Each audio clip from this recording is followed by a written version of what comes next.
Fisiologia das plantas.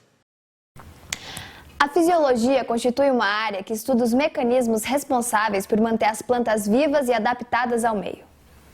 Mas afinal, qual a diferença entre as plantas e animais? As plantas não precisam se alimentar como nós, os animais? As plantas são seres dotados de clorofila, pigmento verde fundamental para a realização do processo de fotossíntese, reação na qual a planta fabrica glicose, que é o seu alimento. Já os animais, que são seres desprovidos de clorofila, acabam tendo que se alimentar para, a partir dos nutrientes da digestão, obter energia ao seu metabolismo. Portanto, as plantas são seres autótrofos, enquanto os animais heterótrofos. Essa é uma das diferenças fundamentais entre os dois seres. Transpiração. A transpiração nas plantas corresponde à perda de água na forma de vapor. A menor disponibilidade de água e a grande perda de água por meio da transpiração foram dois dos principais problemas que as plantas tiveram na sua adaptação ao ambiente terrestre. Na folha, a transpiração poderá ocorrer de duas maneiras, através de sua cutícula ou através dos estômatos. A transpiração cuticular é muito menor que a transpiração estomática. Mas afinal, o que são os estômatos? Os estômatos são formados por duas células clorofiladas chamadas células guarda, que se dispõem de modo a deixar uma abertura chamada ostéolo. Veja esse desenho na folha. Elas são estruturas localizadas a bordo da folha, com um formato de dois feijões unidos que se abrem e fecham, podendo ser controlados pela planta. Seu funcionamento depende de vários fatores, como a água, o calor excessivo, os ventos. As plantas terrestres apresentam folhas com superfície ampla, adaptadas à melhor absorção de luz e eficiente na obtenção de gás carbônico. No entanto, essas plantas com folhas amplas acabam por transpirar mais. Essa água perdida precisa ser reposta por meio de um sistema que absorva a água do solo e conduza até as folhas de modo rápido e eficiente. Portanto, as funções de absorção, transpiração e condução da seiva estão intimamente ligadas. Absorção.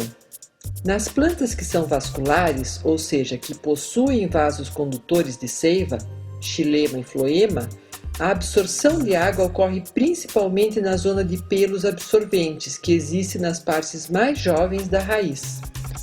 Ao chegarem ao cilindro central, os sais minerais são transferidos por processo ativo para dentro da xilema e a água é transferida por osmose. Forma-se assim a seiva bruta, que será distribuída pelo xilema das raízes até as folhas. Existem vários nutrientes minerais que são indispensáveis para o funcionamento da planta. Os macronutrientes são necessários em grande quantidade e os micronutrientes em quantidades menores. Só os que são pobres em macronutrientes e micronutrientes precisam de adubo. Os nutrientes essenciais para a planta são o nitrogênio, o potássio, o fósforo, o cálcio, o enxofre e o magnésio. Esses são classificados como macronutrientes. O ferro, o manganês, o boro, o zinco e o cobre são micronutrientes. Condução da seiva bruta.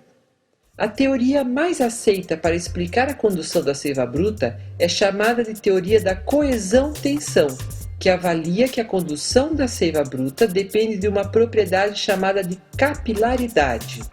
Essa teoria é também conhecida como teoria de Dickson. As plantas são estruturas que constantemente perdem água por transpiração, fazendo com que a concentração osmótica de suas células aumente.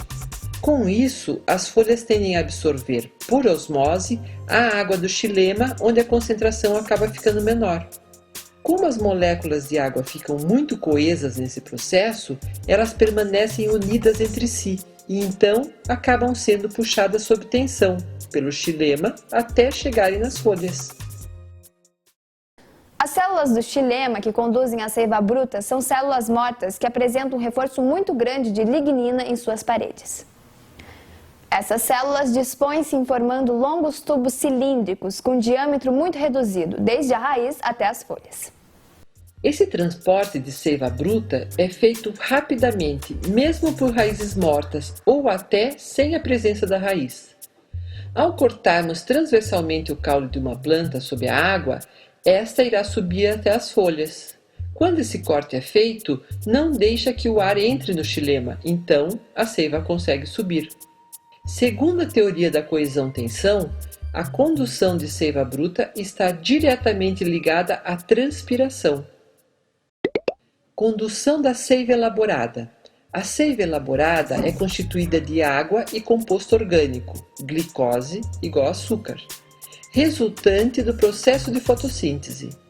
A seiva elaborada é o alimento da planta que é conduzido da folha, onde ocorre a fotossíntese, para as outras diversas partes da planta. Esse processo ocorre através do vaso condutor, chamado floema ou líber, pelos elementos crivados. Sua circulação ocorre pela casca do caule. Por isso, ocorre de alguns insetos poderem sugar água açucarada da casca das árvores. A proposta mais aceita para explicar a condução da seiva elaborada é chamada de teoria do fluxo em massa, ou teoria do fluxo por pressão, e foi proposta pelo botânico alemão Ernst Mach. Quando a planta realiza a fotossíntese, ela produz açúcares nas folhas, ficando altamente concentrada. Quando a seiva bruta sobe, acaba por forçar a descida do açúcar, que será lenta, de célula para célula. Isso ocorre porque as moléculas de açúcar são grandes e não conseguem descer rapidamente.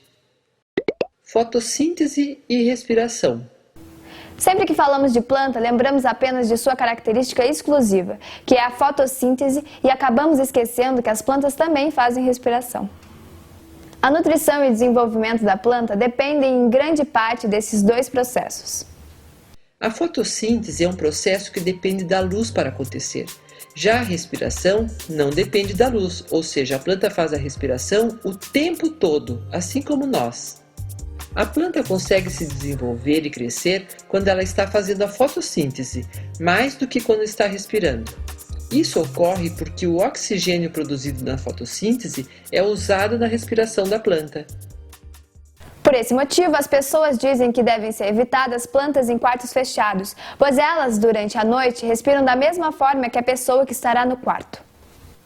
Entretanto, uma planta pequena não deve ser motivo de preocupação. Existe um ponto que se chama ponto de compensação fótico. Em determinado momento, a taxa de respiração é igual à taxa de fotossíntese. Isso quer dizer que tudo que a planta produz na fotossíntese é consumido na respiração. A intensidade de luz que uma planta precisa varia de espécie para espécie. Existem plantas de sol, ou seja, plantas heliófilas, hélio igual a sol, filo, amigo. Essas plantas só se desenvolvem bem com muita luz, não podendo ficar em áreas de sombra. Já as plantas de sombra, ou umbrófilas, umbro, sombra, filo, amigo, desenvolvem-se bem apenas em locais de pouca luz, não expostas diretamente ao sol.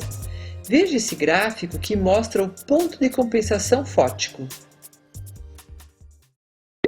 Hormônios vegetais. As plantas também possuem hormônios. Eles são responsáveis pelo crescimento e o desenvolvimento delas. Os principais hormônios vegetais são auxinas, gilberilinas, citocininas, etileno e o ácido abscíssico. Auxinas. A principal auxina é o AIA, ácido indol acético, produzido na ponta do caule de folhas jovens e em sementes em desenvolvimento. Seus principais efeitos são o crescimento do caule e da raiz, a dominância apical, a produção de raízes laterais ou adventícias, a formação de frutos e movimentos orientados por um estímulo. Poda. A poda das plantas está diretamente relacionada com a dominância apical, pois ao cortar a ponta de ramos laterais, folhas e flores, fazemos com que a planta fique mais frondosa, cheia e bonita. Gibberelinas são produzidas em meristemas, folhas jovens, sementes imaturas e frutos. Elas estimulam a divisão celular, alongam o caule, germinam a semente e ajudam no crescimento das folhas. As citocininas produzidas na raiz e repassadas para toda a planta estimulam o crescimento da raiz, o desenvolvimento das gemas laterais e retardam o envelhecimento das plantas.